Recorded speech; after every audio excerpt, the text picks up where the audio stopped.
is here. About time. You sent for me, Chief? Well, I did. Where have you been? It's my day off. Day off? I don't give days off to... What is that? This happens to be the official uniform of the Biddle Bird Watchers, Beverly Hills Nest, of which I am flockmaster. Well, fly home and change. You're taking me up to the campus to get these income tax returns signed. But Chief, 1 year ago, you promised me a day off. Our esteemed founder, Professor P. Casper Biddle, is coming to town. Go forget it. I need you at the Clampets in case he asks me tax questions I can't answer. But Chief, the professor is leading us to the nesting place of the yellow-bellied sapsucker. Not until I lead you to the nesting place of the stubble-cheeked taxpayer. Now, come on. We'll stop by your place and you can change clothes. I am sorry, Chief. I have worked weekends, holidays, and nights so that I might have Biddle Day off. And as flockmaster of the Beverly Hills Nest, it is my duty and privilege to meet the professor upon his arrival. Well, call him. Tell him to take a taxi. Our only contact is by carrier pigeon, and the last one has been dispatched. Carrier pigeon? Yes, the professor is hiking in from the Tehachapi's. I'm to meet him at the foot of the Big Saugus Wash in exactly 22 minutes. All right, we'll pick him up on the way to the Clampets. But Chief, our bird-watching expedition. You'll be out of there in plenty of time to look for your freckle-faced woodpecker or whatever it is. Yellow-bellied sapsucker. All right, all right. Come on, pal. You get the first taste. So you made some donuts, huh? Yes, sir. All by myself. There they is. Well, that's what you call a real man-sized donut. Made especially for you and Jethro. Yeah, ain't that dandy? Why don't you go find Jethro so he can enjoy these with me? All right.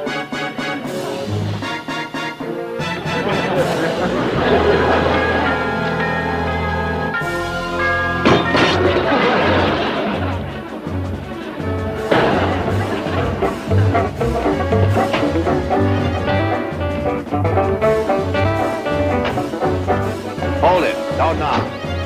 I distinctly heard the call of a hermit warbler. How exciting. Perhaps the Clampets will know if there's one nested here about.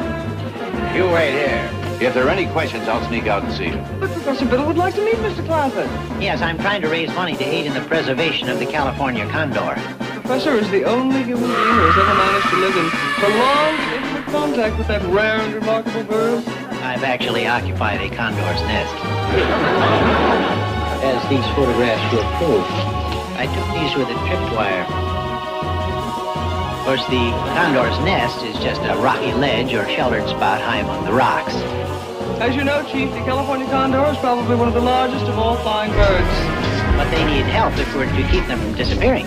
There are only about 40 left. The donation to Mr. Clark. Forget it.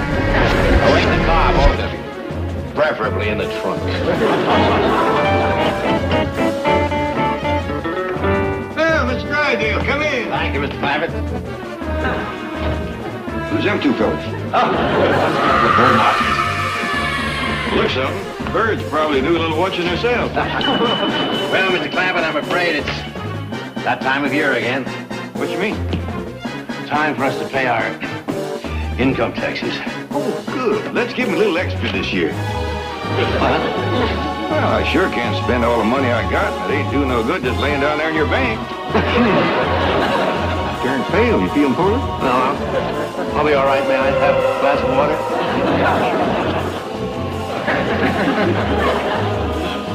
Well, hi there. Ellie Mae, hello. Miss James, I didn't know you right on.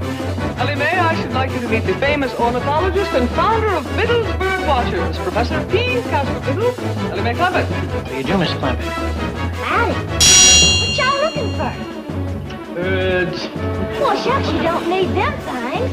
I'll just whistle you one down so she can see it up close. Wild bird? Well, what would you like? A blue jay, a robin, a owl, dove? She does have an amazing rapport with wild creatures. Well, yonder's Henry. Move down, Henry. Come on now. Remarkable. She has tamed the Cyanocetus delari. Well, this is a blue jay. Same thing, Ellie. He's a member of the Corvidae family. No, ma'am, he's a phantom. See you later, Henry. What Master Hathaway, why isn't this girl a Biddle bird watcher? A definite oversight on my part, Commander Biddle. Ellie Mae would make a splendid addition to our Beverly Hills nest. You like that, Ellie? I reckon so. Well, I suggest we induct her right now and get her uniformed in time for today's expedition. Good thinking. Raise your right hand and repeat after me. Hello there, Granny. Hello. Well, kid, did you put it to him about the fella? What fella, Granny? The fella Ellie ain't got. Well, Mr. Drysdale wasn't feeling good. I thought I'd wait a bit. Ellie's been waiting 4 years. If you can't come up with a new one, bring back one of the old ones. Like that big, handsome movie star, Dash Riprock. Yeah, what happened there? Ellie liked him a heap. And he liked Ellie. Well, then why don't he come around no more? Get after him, twist his arm a bit. I'll do just that. Well, now, hold on. I wouldn't want you pushing Mr. Riprock at Ellie. Wow, Granny, look at the fella on its lip. Hello, I am P. Casper Biddle. Howdy. We're going bird watching in Griffith Park. Yes, we're going to look for the nesting place of the yellow-bellied sapsucker. I reckon it wouldn't hurt to push Mr. Riprock a little.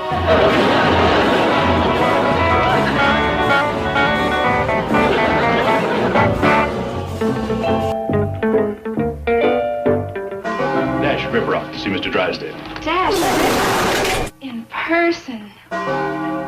Here in this office. Yes. I believe I'm expected. Oh, no. I would have had my hair done and worn a different dress and... Mr. Drysdale's expecting me. May I have your autograph? Well, not there. Here. What are you doing out here, Noodleman? Mr. Drysdale, I'd appreciate it if you used my professional name, Dash Riprock. Oh, forgive me. I've been reading your contract. In here, you're Homer Noodleman of Peoria, Illinois. Yes, that's my legal name. Interesting thing about your contract, Homer, Dash. The studio has the right to put you in a television series. I'm sure they wouldn't want to do that. Yes. Well, they usually do what I recommend. But I'm strictly a movie star. The overexposure of television... Oh, well, let's forget it. Well, how's everything else? Been having any fun? Oh, man. Yes, I read about you in the gossip columns. Must have 5 or 6 girls, eh? Oh, don't believe everything you read in the newspaper. More like 15 or 20. Tell me, Dash, whatever happened with you and Ellie Mae Clampett? Who? The little hillbilly girl. Oh, yeah, Ellie Mae. Nice girl. Real sweet. Beautiful, too. Then why don't you date her anymore? Oh, no, not me. Those people play with guns. I brought her home one night. Granny was waiting up for us with a double-barreled shotgun across her lap. Well, you shouldn't have kept her out so late. It was 8:30. Dash, just do me a favor and start dating Ellie again, eh? No, thank you. The code of the hills is not for me. Yeah. Well, you won't have time for dating anyway once you start your new television series, Crab Man. You'll cash in on the craze for comic strip heroes. You'll wear a crab outfit with these big claws. Drive a crabmobile. Mr. Drysdale, Yes, Homer? can I use your phone? I'd like to call Mr. Clampett, ask permission to see his daughter. Good boy, Dad. Oh, Professor, Miss Jane says her and Ellie will be out directly. Thank you. What was that? Nothing, I just busted a donut. Donut? What you looking at? Well, I'm trying to find a stellar eye in that dying elm tree. Oh, that ain't what's killing it. That's last week's cupcakes. Cupcakes. Sit down, Professor. Tell me all about yourself. Is something alive in that sack? Just some cookies. Where are you from, Professor? Well, at present, I'm living in a little shack up in the mountains. You ain't got the look of a mountain man. Well, no, it's not my native habitat. I'm just living there to be near my friends, the condors. They live in the mountains, do they? Oh, yes, that's the only place they're happy. I know just how they feel. Are you familiar with the California condors? No. but that name rings a bell. You know any other condors? Well, there are some in South America. That's down in my neck of the woods. Doubtless you mean the Andean condors. No. Let me see now. What was their name again? Here she is, Professor, our fledgling bird watcher.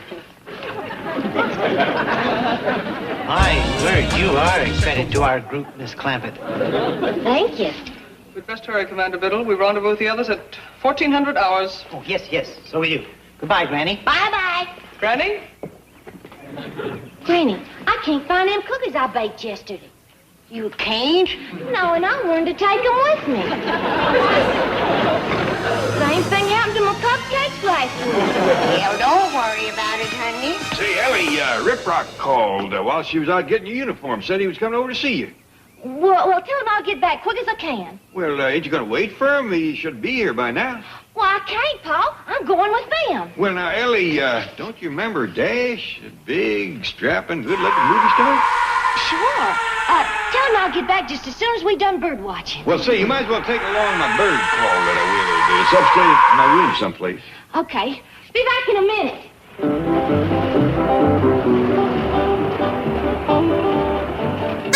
Say, now, there's who you ought to take bird watching. Jethro? Have him break trail through the brush for you. Them feet of his will lay down a path you can drive a wagon over. What do you think, Commander? Well, he's not in uniform, but Jethro! Come here, boy. You going bird watching? Here. Take this out in the woods with you and get rid of it. But don't let Ellie see what's in it. Huh? Come on, boy. They're waiting for you. Uncle Jed, what's going on here? He's going out looking for birds. Hot dog. What kind? Quail, duck, pheasant, turkey? Ask them. Jethro Bodine, Professor P. Casper Jethro. Howdy. What kind of birds we going looking for? Yellow-bellied sapsuckers. Divvies on the drumstick. Well, have fun now. I found it, Pa. Well, I say, Ellie, that ain't the call I had in mind. I thought you said Dash Riprock was coming to see Ellie. He is, but I couldn't hold him. Now we got to figure out how to hold him till she gets back. Oh, that won't be no chore. I got a great big pot of grits and gopher I can warm up for him. That ought to hold him. Speaking of gophers, do you remember that buck-tooth family that used to live up on Piney Ridge? You mean the Condors? Yeah. What was their first names? Let me think now. It wasn't Andy and somebody, was it? Well, let's see now. Hers was Jenny. That's right. They called her Aunt Jenny. And Uncle Will. Will and Jenny Condor. That's them. Had 14 young'uns. Every one of them bucktooth. When that family went to eating corn on the cob, they set up a clatter you could hear for a mile away. What made you ask about him, Granny? That little professor fella. He knows some condors out here in California. A ticket, you say? Wonder if there's any kin to Will and Jenny. Be they's mountain folks. Well, let's have them down to Vittles. Dandy idea. The professor's staying with him. He can fetch him down. I'll cook up a great big mess of catfish. And plenty of corn on the cob. Drysdale, wait. Let me explain. I got here as soon as I could. It wasn't soon enough, Homer. I wanted to clear the whole afternoon and evening for Ellie Mae. That was 6 dates I had to break. Okay, you got one more chance. But make good, or you'll be combing seaweed out of your hair. With a claw. You ain't leaving, are you, Mr. Riprock? Ellie, I'll be back. And I'll be waiting for her. I'll sit right here so I don't miss it. Oh, no, you don't have to do that. Come on inside and be comfortable. I'll give you some victuals. Do you like grits? Well, like anything you cook, Granny. Wait till you see what I've cooked with them. I sure hope that professor don't keep Ellie away too long. Oh, say, speaking of that little oddball, did he ask you for money to help the Condors? Oh, he spoke to Granny about him, but he didn't ask for money. Good. But if the Condors need help, I'll give him all the money he wants. Please, Mr. Clancy. Turning pale again. Look, don't give the professor any money, at least until I've looked into the tax aspects. It may not be deductible. What difference does that make? Please, just wait until I've checked into it. Meantime, the state of California is doing what it can to help the condors. So you relax, and I'll get back to you. Sure hope he's related to Will and Jenny. Be a blow to find out their kin was taking charity from the state.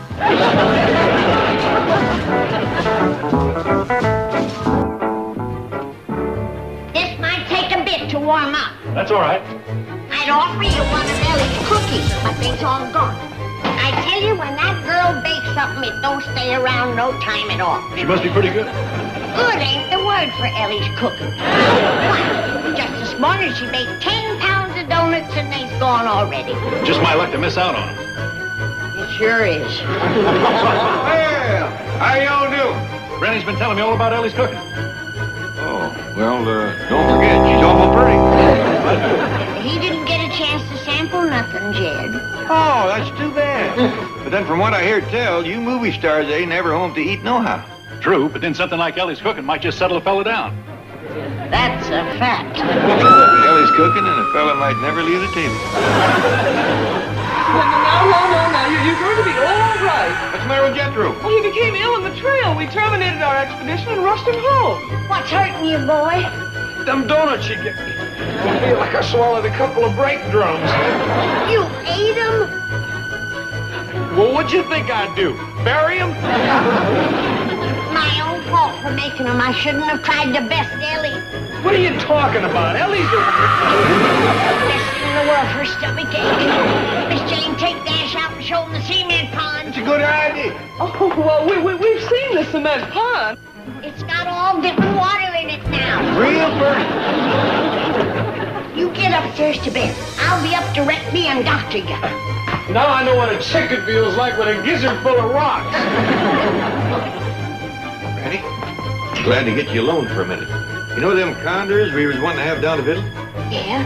Turns out they is real hard up. No. According to Mr. Drysdale, they is on relief. Let's give him a sack full of money. Granny, they is mountain folks. They wouldn't take money from strangers. True.